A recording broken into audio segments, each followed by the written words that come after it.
My name is Griffin. I'm 28 years old and I never thought I'd come home from the most important business trip of my life to find all my belongings crammed into our moldy basement. The note on the kitchen counter said it all. If you want to stay live in the basement. My sister Cassandra had always been the golden child, but giving her my bedroom while I was securing a multi-million-dollar deal overseas that crossed a line. Lucky for me, I had a secret they didn't know about. A beautiful coastal apartment that was about to become my permanent home. If you're watching this from somewhere your family has ever betrayed you, hit that like button and subscribe to follow my journey from basement exile to finding true independence. Growing up in the Matthews household meant one thing was always certain: Cassandra came first.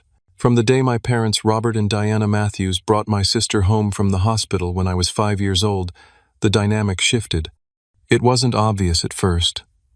Subtle things like Cassandra getting the last piece of cake, her artwork prominently displayed on the refrigerator, while my academic awards gathered dust in a drawer, or the way my parents would immediately stop whatever they were doing when she called for them. "Griffin, you're the big brother. You need to understand that your sister needs more attention," my mother would say whenever I pointed out the disparity. My father, a stern accountant with little patience for emotional conversations, would simply grunt and return to his newspaper. Despite the clear favoritism, I worked hard. School became my refuge, then college, then the business world. While Cassandra pursued an art degree with my parents footing the entire bill, I worked 3 jobs to put myself through a computer science program at State University. My parents contributed exactly $0 toward my education, claiming they trusted I could handle it myself. "You've always been so independent, Griffin," my mother would say, as if my self-reliance was a character flaw rather than a necessity born from their neglect. The irony wasn't lost on me when at 24 I launched my own cybersecurity company, Secure Tech Solutions. The first few years were grueling. 16-hour days, ramen noodle dinners, and a tiny apartment shared with 2 other tech entrepreneurs. But we built something special. By year 3, we had major clients across 3 states. By year 4, we expanded nationally. This year, we went international. All the while, I maintained a relationship with my family. Sunday dinners, holiday gatherings, birthday celebrations. I showed up for all of it, gifts in hand, smiling through the constant comments about how Cassandra's latest art installation was so moving or truly groundbreaking, even though she had yet to sell a single piece without my parents' connections paving the way. When my company started generating serious profit, I made a decision that surprised even me. I moved back home. The 5-bedroom house where I grew up had plenty of space, and my parents were getting older. My father 62, my mother 58. They never directly asked for financial help, but I knew their retirement accounts had taken a hit during the economic downturn, and my father's accounting practice wasn't bringing in what it once did. Just until I find the perfect place, I told them, though we all knew the arrangement benefited them more than me. I paid 3/4 of the mortgage-covered utilities and bought groceries. My childhood bedroom became both my sleeping quarters and makeshift office when I wasn't at company headquarters downtown. Cassandra, now 23, lived in a loft apartment downtown that our parents helped her secure. Despite being the favorite, she wasn't a bad person, just oblivious to the preferential treatment. We actually got along well whenever we were together without our parents around. She'd stop by the house weekly for dinner, and always took time to ask about my business, even if she didn't understand the technical aspects. "You should let me design your company logo," she'd offer, and I'd gently remind her that we had a professional marketing team. She'd pout momentarily before moving on to her next artistic inspiration. The international deal that would change everything began as a simple email from a Japanese technology firm interested in licensing our security protocol. Over 6 months, it evolved into a potential acquisition worth 8 figures. The negotiations required my physical presence in Tokyo for 2 weeks, my first trip to Asia, and the longest I'd been away from home since moving back in. 2 weeks in Japan. "How exciting," my mother said when I told them about the trip, though her tone suggested she was merely being polite. My father asked if the deal was actually going to happen, or if it was just another one of those tech pipe dreams. Cassandra was the only one who seemed genuinely happy for me. "Bring me back something cool," she requested, giving me a hug before I left for the airport. I hoped that finalizing this deal would finally earn my parents' respect. that proving my company's worth on an international scale would make them see my value. My bedroom, modest but comfortable with its queen-sized bed desk, and the bookshelf full of computer science texts and sci-fi novels, represented more than just a place to sleep. It was the one space in the house that felt truly mine, unchanged from my teenage years, aside from the upgraded desk and computer setup. Little did I know that room would become the battleground for a family reckoning years in the making. Tokyo was everything I had imagined, and more. The blend of ancient tradition and cutting-edge technology mirrored my own appreciation for building new innovations on solid foundations. My hotel, a sleek skyscraper in the Shibuya district, offered panoramic views of the city that lit up like a circuit board at night. The negotiations with Tanaka Technologies began immediately. Mr. Tanaka, the 60-year-old founder, reminded me of my father in his meticulous attention to detail, but differed in one crucial way. He recognized and respected ambition. His son Hiro, who served as COO, became my primary contact throughout the discussions. "Your security protocol is exceptional," Griffin-san Hiro said during our first meeting. "The adaptive response to potential breaches is unlike anything we've seen on the market." Each day brought intense 12-hour negotiation sessions. The Japanese team tested every aspect of our technology, questioned every line of code, and scrutinized our company financials. I found myself grateful for the grueling years of building my business. They had prepared me for this level of detailed examination. Between meetings, I called home daily. My parents rarely answered. When they did, the conversations were brief. "Everything's fine here," my mother would say. "How's China?" "Japan, Mom." "I'm in Japan," I would correct only to hear her distracted. Right, before she found a reason to end the call. By day 10, we had a breakthrough. Tanaka Technologies agreed to acquire 20% of SecureTech for $12 million, with the option to increase their stake in the future. Additionally, they would license our technology for their consumer electronics division, providing a steady revenue stream beyond the initial investment. "We have a deal," Mr. Tanaka announced, bowing formally before extending his hand for a Western-style handshake. The moment his hand clasped mine, I felt a surge of validation that 2 decades of family indifference couldn't diminish. That evening, I celebrated with Hiro at an upscale izakaya, drinking premium sake and discussing future collaborations. "Your family must be very proud," he commented. "They will be," I replied, believing it with all my heart. The next 3 days involved finalizing paperwork and setting implementation timelines. During breaks, I explored Tokyo's shopping districts, selecting gifts for my family. For my father, a rare bottle of Japanese whiskey. For my mother, a handcrafted silk scarf. For Cassandra, a set of traditional calligraphy brushes and inks that cost more than I'd ever spent on a gift before. My last night in Tokyo, I tried calling home again. No answer. I texted Cassandra, heading back tomorrow. "Deal successful. See you soon." Her reply came hours later. "Awesome. There have been some changes at home. Talk when you get back." I assumed she meant changes related to her art, or perhaps our parents' work situations. Nothing prepared me for what changes actually meant. The 14-hour flight gave me ample time to mentally rehearse sharing my success. I imagined my father's stoic nod that would for once contain genuine approval. I pictured my mother calling her friends to brag about her son's international business deal. I even fantasized about Cassandra proudly telling her artsy friends about her brother's company. When the plane landed in my hometown, exhaustion hit me hard, but excitement pushed it aside. I collected my luggage, including the carefully wrapped gifts, and booked an Uber from the airport. Coming home from a trip, my driver asked, noting my luggage. "Yes, a business trip to Japan that changed everything," I replied, unable to contain my smile. "Must have been some trip," he observed, glancing at me in the rearview mirror. "You look like a man who just won the lottery." In many ways, I had. The deal would transform my company and open doors I'd only dreamed of. As we pulled into the familiar suburban neighborhood where I'd grown up, I felt a sense of completion, the local boy returning triumphant, ready to share his success with those who mattered most. I tipped the driver, generously gathered my bags, and walked up the familiar path to our front door, fully unprepared for what waited inside. The house was unnervingly quiet when I entered. Usually the television would be on in the living room with my father watching financial news, or my mother would be in the kitchen preparing dinner. Instead, I was greeted by silence and the faint smell of fresh paint. I called out, "Mom, Dad, I'm home." No response. I dragged my suitcases to the staircase, intending to bring them up to my room before finding my family. That's when I noticed something odd about my bedroom door at the top of the stairs. A decorative wooden plaque with Cassandra's name hung where my plain door had always been. A cold knot formed in my stomach as I climbed the stairs. Reaching the door, I saw other changes. Small fairy lights framed the doorway, and artistic photographs were taped to the wood. With a shaking hand, I turned the knob and pushed the door open. My room was gone, completely gone. The walls, previously a neutral blue, were now painted a soft pink.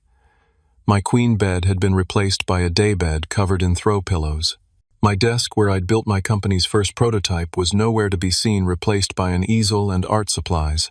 The bookshelf that held my computer science textbooks and sci-fi collection now displayed art books and small ceramic sculptures. Not a single trace of me remained in the space. I stood frozen, unable to process what I was seeing. The sound of the front door opening downstairs barely registered until my mother called out, "Griffin, is that you? We weren't expecting you until tonight." I descended the stairs in a daze, finding my mother unpacking groceries in the kitchen, as if nothing was wrong. She glanced up with a casual smile. "How was your trip? Did you eat lunch yet? I bought some chicken I can cook up." "Mom," I said, my voice unnaturally calm, "why is Cassandra's stuff in my room?" She continued arranging groceries in the refrigerator. "Oh, we decided Cassandra needed more space for her art. Your sister has that gallery showcase coming up, you know." "Where are my things?" I asked, the calm in my voice belying the storm brewing inside. She gestured vaguely toward the basement door. "We moved everything downstairs. There's a note on the counter." Indeed, there was. A folded piece of paper I'd overlooked in my initial shock. I opened it to find my father's handwriting. "Griffin, we've moved your things to the basement. If you want to stay, that's where you'll be living now. Your sister needs a proper studio space for her art career. Dad." The note trembled in my hand. "You did this while I was away, without asking or even warning me." My mother finally stopped with the groceries and turned to face me. "Griffin, you're hardly ever home anyway with your computer business. You're always at your office downtown. Cassandra actually needs the space." The front door opened again, and my father walked in, briefcase in hand. He paused upon seeing me, then continued to the kitchen, as if nothing was amiss. "You're back," he stated flatly. "How was the trip?" "Dad, what is this?" I held up the note. "You moved all my stuff to the basement without even calling me." He loosened his tie and sat at the kitchen table. "Your sister has her big gallery opening next month. She needs proper space to prepare her installations.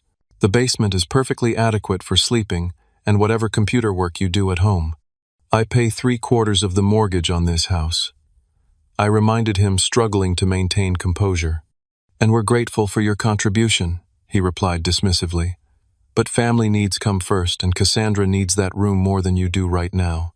Before I could respond, the front door opened a third time, and Cassandra bounced in her arms full of art supplies. She brightened upon seeing me. "Griffin, you're back." She dropped her supplies on the couch and hugged me. "How was Japan? Did the deal go through?" I returned her hug stiffly. "The deal went through. We got everything we wanted and more." "That's amazing," she exclaimed, then immediately pivoted.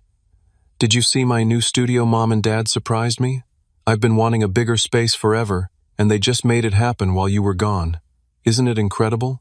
Looking at her excited face, I realized she had no idea what had really happened. In her mind, our parents had simply given her a gift, not taken something from me. "When did this happen?" I asked, directing the question to all of them. 3 days ago, my mother answered. "It was quite the project. Your father and I packed everything up, and we had some nice young men from the moving company take the heavy furniture downstairs." "The moving company," I repeated. "You hired strangers to handle my personal belongings." "Well, we couldn't do it all ourselves," my mother said defensively. Unable to stand in the kitchen any longer, I headed for the basement door. The wooden steps creaked as I descended into the semi-finished space. The basement had always been used for storage and laundry with concrete floors and exposed ceiling beams. In one corner I found my life haphazardly piled. My bed frame was unassembled, leaning against the wall. The mattress lay directly on the concrete floor. My desk had a crack running across its surface. Boxes labeled Griffin stuff in my mother's handwriting were stacked precariously, some already showing water damage from the basement's persistent dampness. I opened one box to find my childhood photo albums, soaked the images already blurring from moisture. Another contained my collection of first-edition sci-fi novels, their pages warped. A third held my awards and certifications, the frames cracked and glass shattered. Worst of all, I found my laptop and external hard drives, simply tossed into a plastic bin, not even wrapped for protection. I pulled out the computer with shaking hands, praying it hadn't been damaged. While it powered on, I couldn't be sure if the hard drives containing years of personal projects had survived their careless handling. The basement had one small window well that let in minimal natural light. A single bare bulb hung from the ceiling. The space smelled of mildew and laundry detergent. This was where my parents expected me to live, despite my financial contributions to the household. As I surveyed the ruins of my personal space, the full weight of my family's betrayal crashed down on me. This wasn't just about a room. It was about respect, consideration, and fundamental recognition of my existence in their lives. I sank down onto my mattress on the floor, surrounded by the carelessly handled pieces of my life, and made a decision that would change everything. 6 months before my trip to Japan, I had made what I considered a prudent investment. The coastal property market 30 miles from our suburban hometown had been heating up, and my financial advisor suggested real estate as a smart diversification strategy for my growing portfolio. The apartment I purchased was meant to be both an investment and occasional weekend retreat.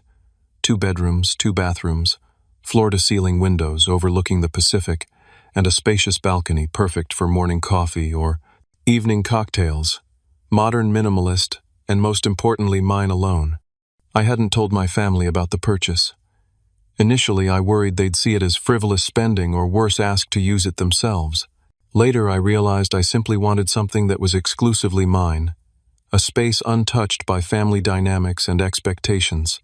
I'd furnished it sparsely but comfortably, occasionally spending weekends there when I needed to clear my head or work without interruption. Now standing in the basement, surrounded by the wreckage of my belongings, that apartment transformed from investment property to lifeline. I pulled out my phone and called my assistant Rachel. "Welcome back," she greeted cheerfully. "How was the flight?"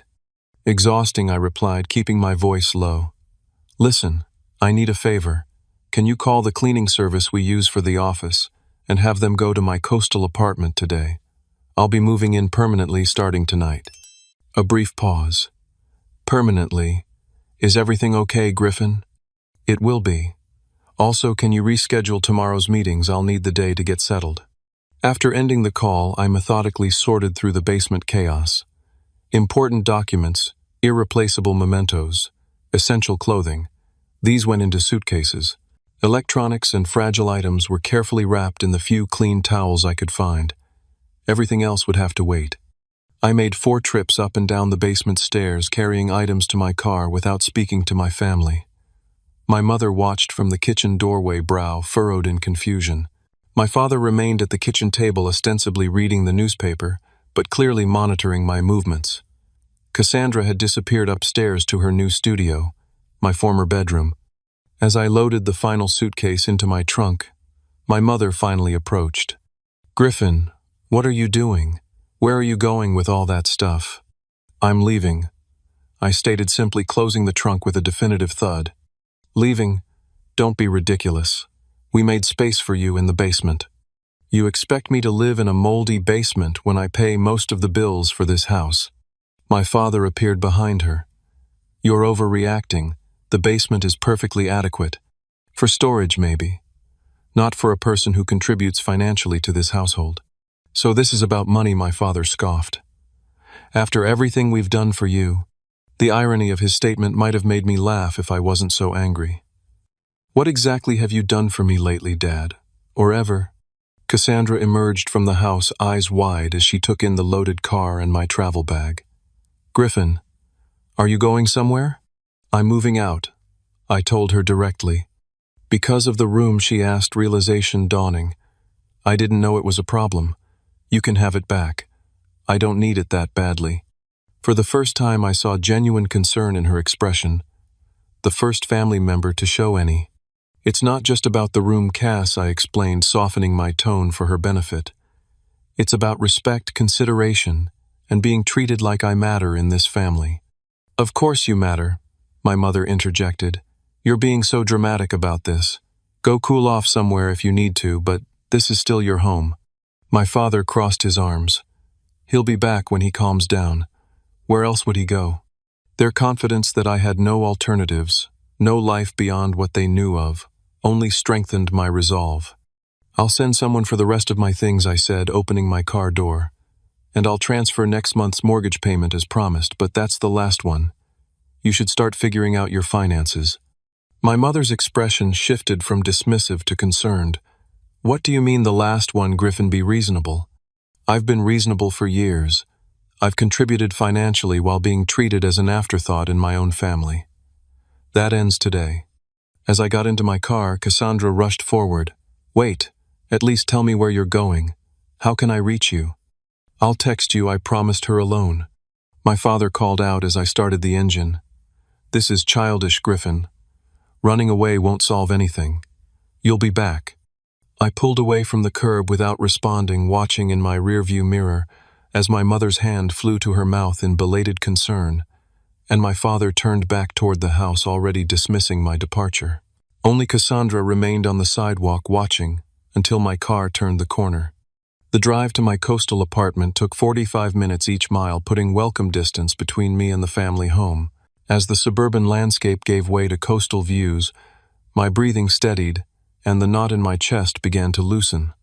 I parked in my designated spot beneath the modern building, nodding to the doorman as I entered with my first load of belongings. The elevator carried me to the 12th floor, and when I unlocked the door to apartment 1202, the setting sun was casting golden light across the hardwood floors and minimalist furnishings. The cleaning service had come and gone, leaving the space immaculate. Fresh linens on the bed, spotless kitchen counters, even a vase of simple white flowers on the dining table. Rachel had thought of everything. I moved my belongings in arranging clothes in the empty closet and setting up my laptop on the desk overlooking the ocean. As darkness fell, I stood on the balcony, listening to waves crash against the shore below and watching lights twinkle along the coastline. For the first time in years, perhaps ever, I was in a space that was completely mine, untouched by family dynamics, uncomplicated by history. The realization brought both liberation and profound sadness. It shouldn't have taken this level of betrayal to force me into claiming my independence. My phone buzzed with texts and missed calls from my mother, increasingly urgent but offering no apology. One message from Cassandra simply read, "I'm so sorry. I didn't know." I responded only to her, "I'm safe. I'm okay. I need some time." Then I silenced my phone, poured myself a glass of whiskey from the bottle I'd brought back from Japan, the one intended as a gift from my father, and toasted my new beginning alone but finally free from the basement of my fros. Family's expectations. The first week in my coastal apartment passed in a blur of work calls, furniture deliveries, and adjustment to my new reality. I threw myself into implementing the Japanese deal, scheduling video conferences with Hiro Tanaka at hours that accommodated the time difference. Work became both distraction and affirmation, proof that I had built something valuable despite my family's indifference. My apartment gradually transformed from weekend getaway to proper home. I ordered a more comfortable office chair, hung artwork on previously bare walls, and stocked the kitchen with actual cooking supplies rather than just the bare essentials. Each addition felt like a declaration: I'm staying. This is mine. I belong here. The building's amenities, a well-equipped gym, rooftop pool, and community lounge, offered opportunities to establish a routine. Morning workouts became meditative time to process my thoughts.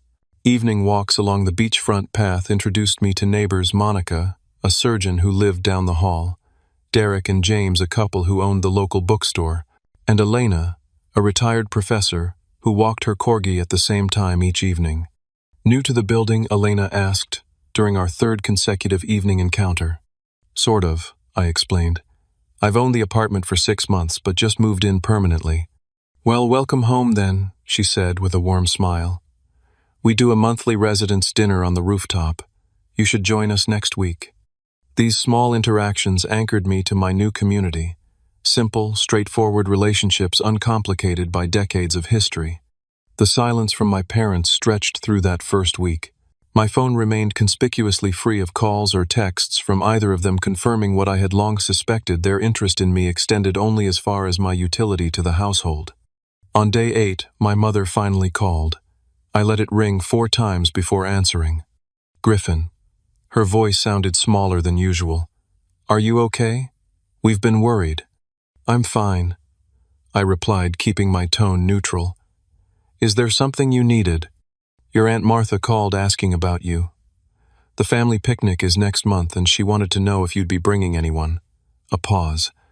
I didn't know what to tell her about where you're living now. Of course, her concern wasn't for my well-being but for appearances. What to tell extended family about my abrupt departure? "You can tell her I moved out, and I'm doing well," I suggested. "Or you can tell her the truth, that you gave my room to Cassandra and expected me to live in the basement, so I left." "Griffin, you're making this sound so much worse than it was.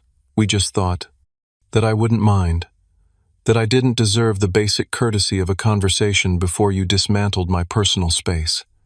"What exactly did you think, Mom?" The line went quiet for a moment.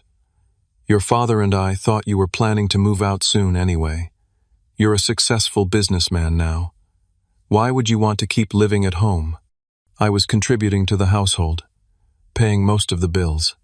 The least you could have done was ask me before making decisions about my living space." "Well," she said, her voice taking on a defensive edge, "what's done is done. When will you be coming by to pick up the rest of your things? The basement needs to be cleared out for your father's home gym equipment." The casual cruelty of her response left me momentarily speechless. Not only had they evicted me from my room, but now they were repurposing the basement accommodation they'd offered, making it clear I had no place in their home at all. "I'll send movers next week," I finally replied. "Email me a day that works for you." After ending the call, I stood on my balcony watching waves crash against the shore, letting the rhythmic sound calm my racing heart. The conversation confirmed I'd made the right decision in leaving. Later that evening, Cassandra texted, "Can I come see where you're living? I feel terrible about everything." Unlike my parents, Cassandra had sent multiple messages over the week. Apologies, updates about her art, questions about my new place. Her genuine concern contrasted sharply with our parents' indifference. I replied, "Tomorrow after 6, I'll text you the address." Her response came immediately. "Thank you. I'll bring dinner."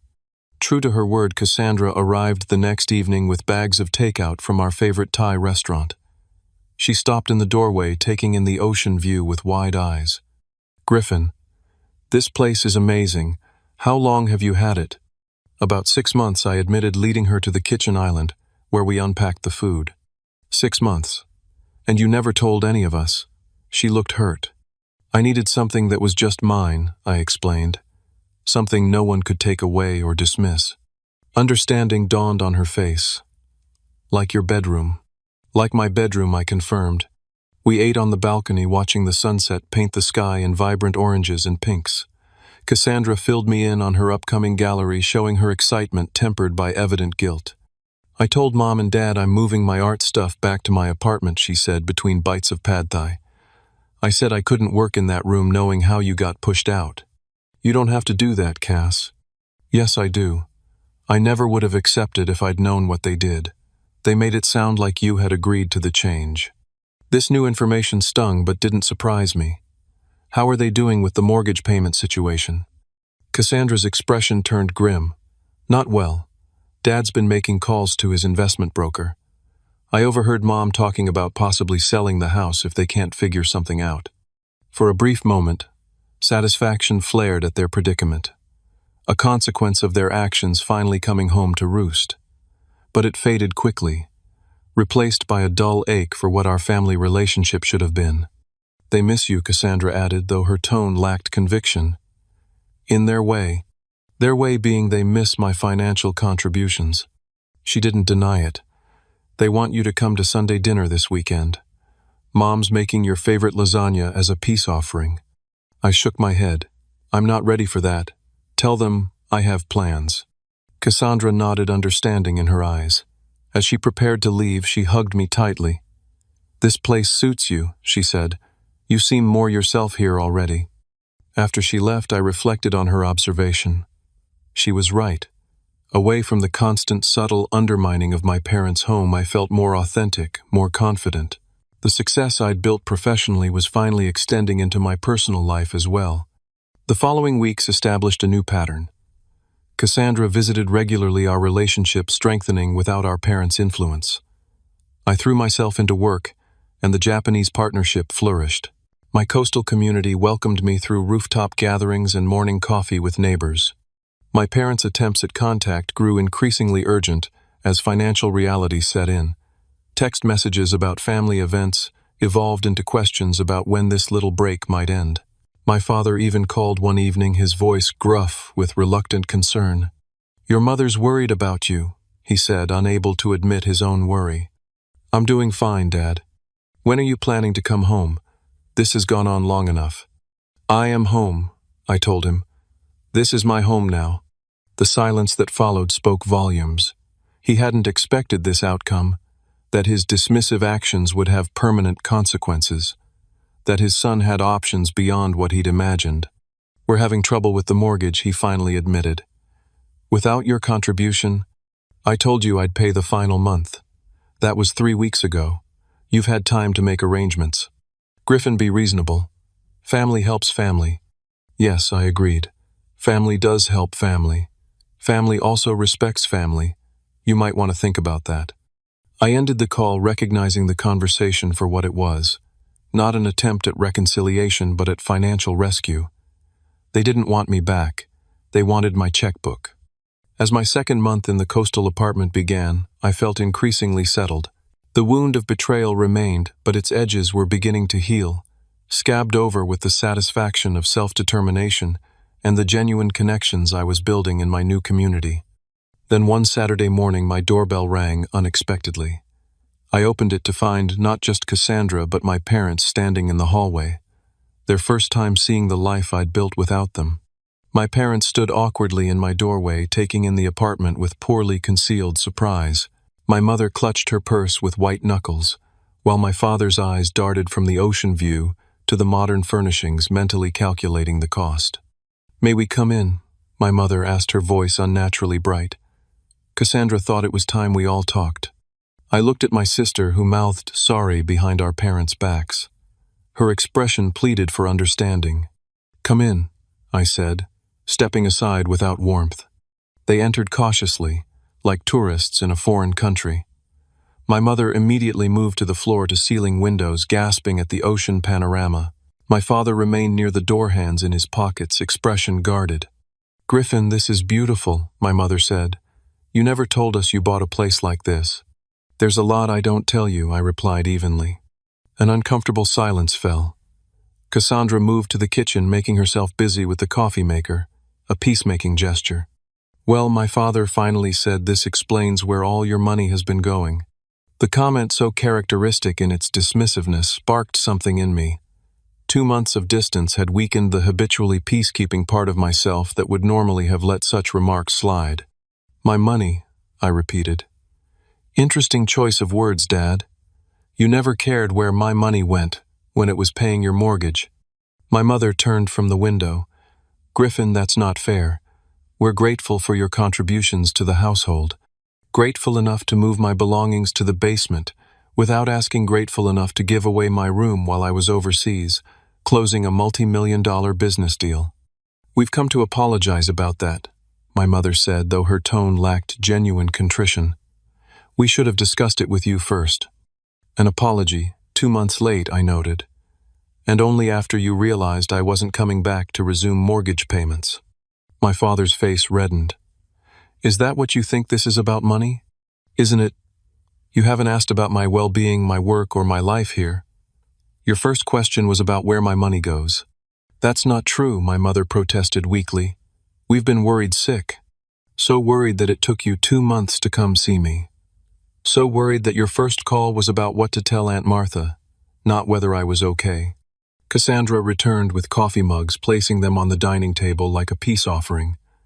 Maybe we should all sit down. We moved to the table reluctantly. My parents perched on the edge of their chairs as if prepared for a quick escape. The thing is, Griffin, my mother began wrapping her hands around her mug. We didn't think you'd react this way. You've always been so independent, so capable of handling things on your own. Independent by necessity, I corrected, not by choice. My father frowned. What's that supposed to mean? It means I learned early that I couldn't count on you the way Cassandra could. It means I became self-sufficient because I had to, not because I wanted to be excluded from this family. That's ridiculous, my father scoffed.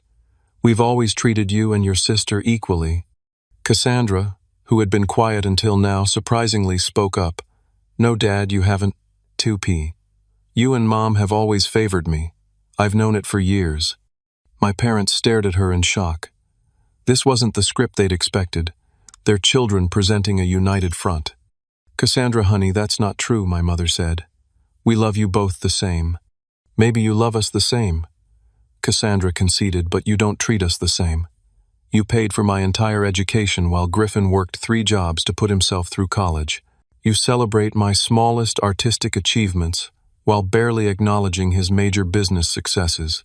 You gave away his room without a second thought. My father's expression hardened.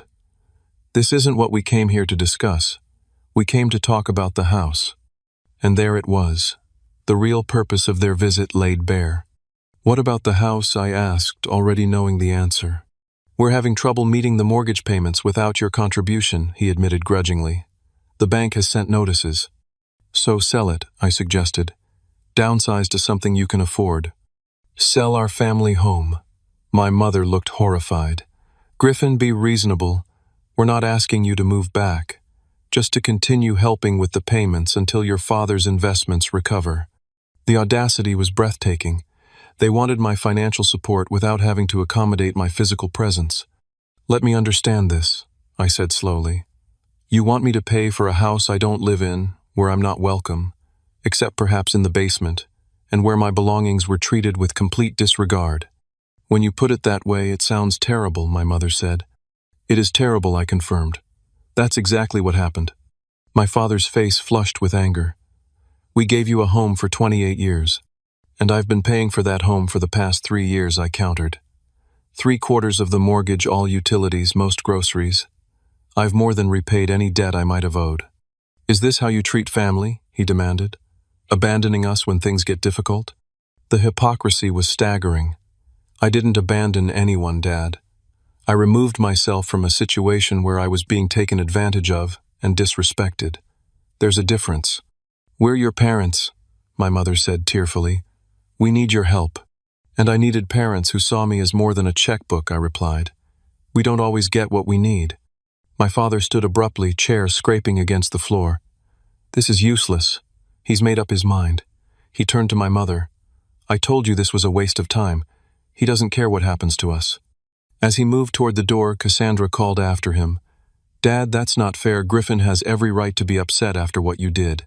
He ignored her, yanking open the front door. My mother hesitated, torn between following him and continuing the conversation. Griffin, she pleaded, try to understand. We're family. Family respects each other, I said quietly. Family communicates. Family doesn't take each other for granted. With a last, tearful look, she followed my father out, leaving Cassandra and me at the dining table. I'm so sorry, Cassandra said after the door closed. They promised they would apologize properly. I never thought they'd ask for money. I'm not surprised, I told her. This was never about getting me back. It was about getting my financial support back. She nodded sadly. I know. I think I've always known how they are with you, but I didn't want to see it. She reached across the table to squeeze my hand. I'm staying. If that's okay, I'd like to hear about your Japan deal. You never got to tell anyone about it. For the first time in weeks, I felt the warmth of genuine family connection. We spent the afternoon on the balcony, Cassandra listening attentively as I recounted the negotiations in Tokyo, asking insightful questions about the business implications, celebrating my success in a way our parents never had. When she left that evening, she hugged me tightly. "I'm proud of you," she said, "not just for the business stuff, but for standing up for yourself. It's about time." As I closed the door behind her, I realized the confrontation, while painful, had been necessary. The truth was finally in the open. My parents valued what I could provide more than who I was. It hurt, but facing that reality freed me from the endless cycle of seeking their approval. My phone buzzed with a text from Cassandra. "They're upset now, but they'll come around. And if they don't, their loss. I'm still your sister, no matter what." For the first time since discovering my belongings in the basement, I felt a sense of peace. I'd lost the fantasy of having supportive parents, but I'd gained something perhaps more valuable: self-respect and an honest relationship with my sister. Standing at my window watching nightfall over the ocean, I realized I no longer needed my parents' validation to know my worth. I had built a successful company, secured an international partnership, created a beautiful home, and maintained my integrity through it all. By their own actions, my parents had lost the privilege of being part of that success story. 2 months of no contact stretched ahead, a necessary healing period for wounds decades in the making. The coastal autumn brought cooler temperatures and spectacular sunsets. My life settled into a rhythm entirely my own. Early morning runs along the beach, productive days at my downtown office, or working from my apartment in evenings, spent either with new friends from the building or in peaceful solitude. Cassandra visited weekly, our relationship flourishing without our parents' complicated dynamics. She brought updates about her art career. Her gallery showing had been successful, resulting in several sales and a commission for a local restaurant. She never pressed me about reconnecting with our parents, respecting my need for distance. My company continued to thrive. The partnership with Tanaka Technologies exceeded expectations, opening doors to Asian markets we'd previously considered inaccessible.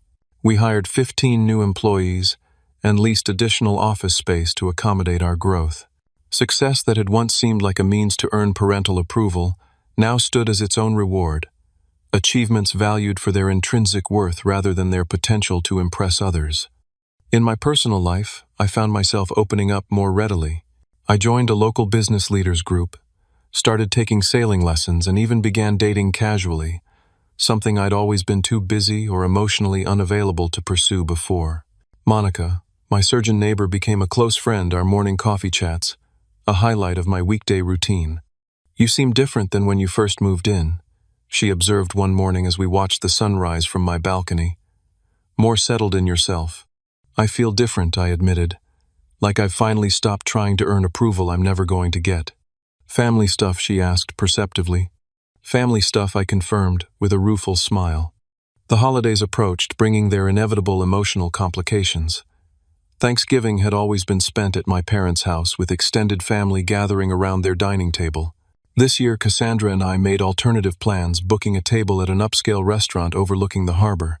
A week before Thanksgiving, my phone rang with my mother's number. After 2 months of silence following their visit, the timing wasn't coincidental. "Hello, Mom," I answered, keeping my tone neutral. "Griffin." Her voice sounded different, subdued, perhaps even humbled. "How are you?" "I'm well. The company's doing great. How are you and Dad?" A pause. "We've had to make some changes. We're selling the house." Though I'd suggested this solution months ago, hearing they were actually doing it surprised me. "I'm sorry to hear that. Have you found a new place?" "A condo near the park. It's smaller, but it will be manageable on your father's retirement income and my part-time work." Another pause. "We should have downsized years ago, instead of relying on your help. That wasn't fair to you." The acknowledgement, though belated, was unprecedented. My mother had never admitted being wrong about anything related to our family dynamics. "Thank you for saying that," I replied carefully. "Griffin, your father and I have done a lot of thinking these past months. And talking. Mostly talking." She took a deep breath. "We were wrong about how we treated you.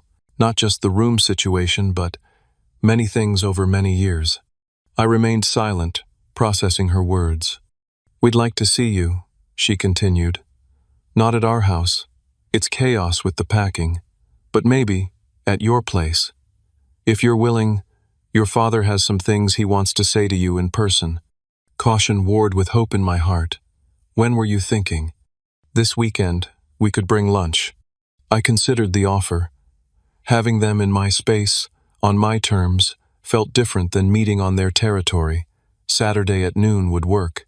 Thank you, Griffin. The relief in her voice seemed genuine. We'll be there. Saturday arrived with clear skies and uncharacteristic nervousness on my part. I spent the morning cleaning an already immaculate apartment, arranging and rearranging the dining area, questioning my decision to allow this meeting. At precisely noon, the doorbell rang. My parents stood there, my father holding a large paper bag from an upscale deli, my mother clutching a small gift bag.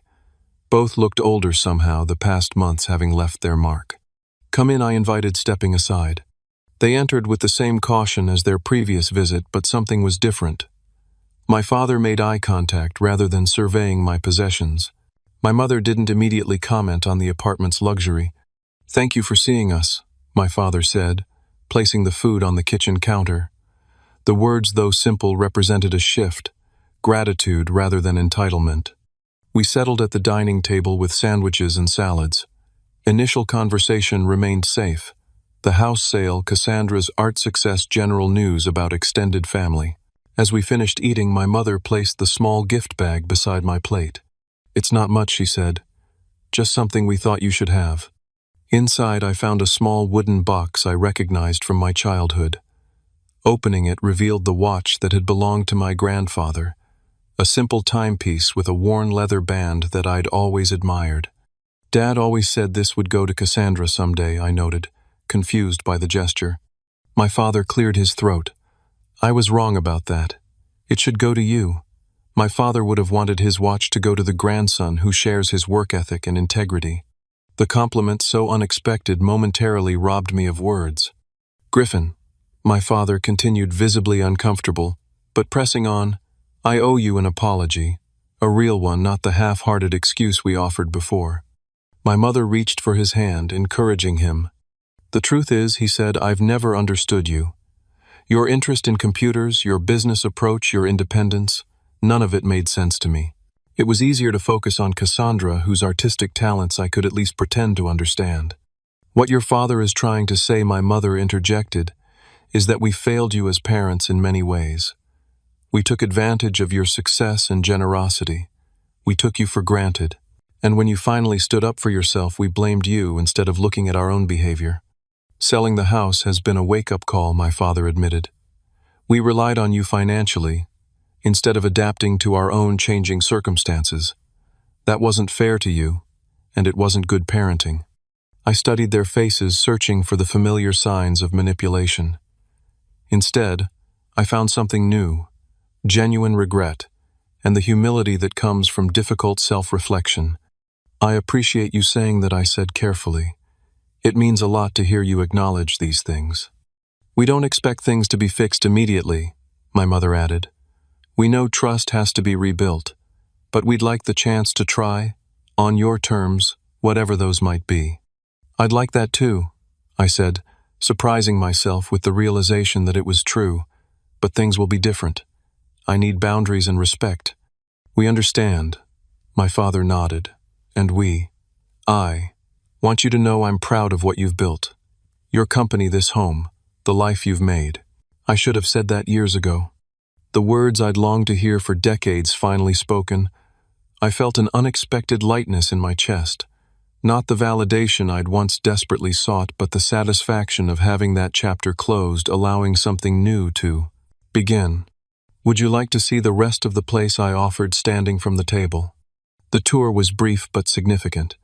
My parents asking genuine questions about my choices, admiring the view, without calculating its cost, seeing my life through new eyes. Before they left, my mother hugged me tightly. Thanksgiving, she said. Would you consider joining us at our new condo? Cassandra already said she'd come. It will be simple, but we'd love to have you there. I'll think about it. I promise, not yet ready to commit, but no longer needing to refuse outright. The following weeks brought cautious rebuilding. Occasional phone calls, a dinner at a neutral restaurant, small steps toward a healthier relationship. Cassandra thrived in her role as family bridge builder, her joy at our reconciliation evident. Thanksgiving arrived, and I found myself standing outside my parents' new condo, a bottle of wine in one hand and homemade cranberry sauce in the other.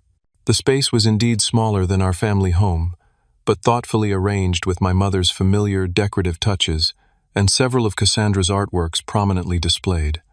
Most surprisingly, I noticed photographs of me throughout the space. Not just childhood images, but recent ones from company events and press coverage of our Japanese partnership.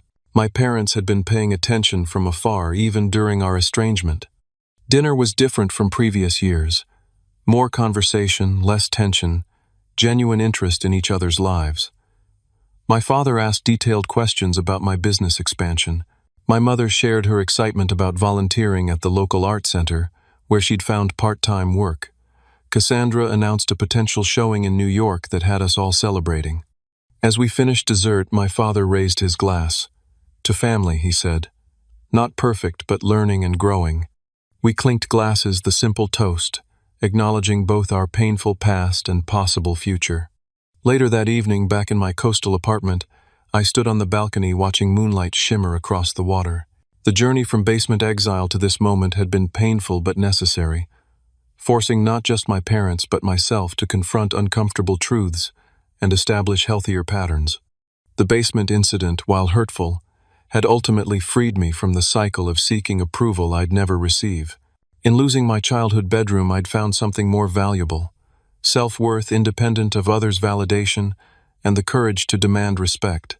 Family relationships would always be complicated, but for the first time ours seemed based on mutual respect rather than expectation and obligation. We were connecting as adults with separate lives rather than falling into old patterns of parenthood and childhood. The coastal apartment that had once represented escape now symbolized something else. Not rejection of family, but the healthy independence that made genuine connection possible. I had created a home that was truly mine, where family was welcome, but on terms that honored my worth. As waves crashed rhythmically against the shore below, I realized the most important lesson of this journey: sometimes you have to leave to find your way home, not to a physical space, but to your authentic self. Have you ever had to set boundaries with family members to protect your self-worth? I'd love to hear your stories in the comments. And if this journey of finding independence resonated with you, please hit that like button and subscribe for more real-life experiences. Sometimes the hardest part of growing up isn't leaving home, but realizing your value doesn't depend on others recognizing it. Thank you for joining me on this journey, and remember, you deserve respect no matter what.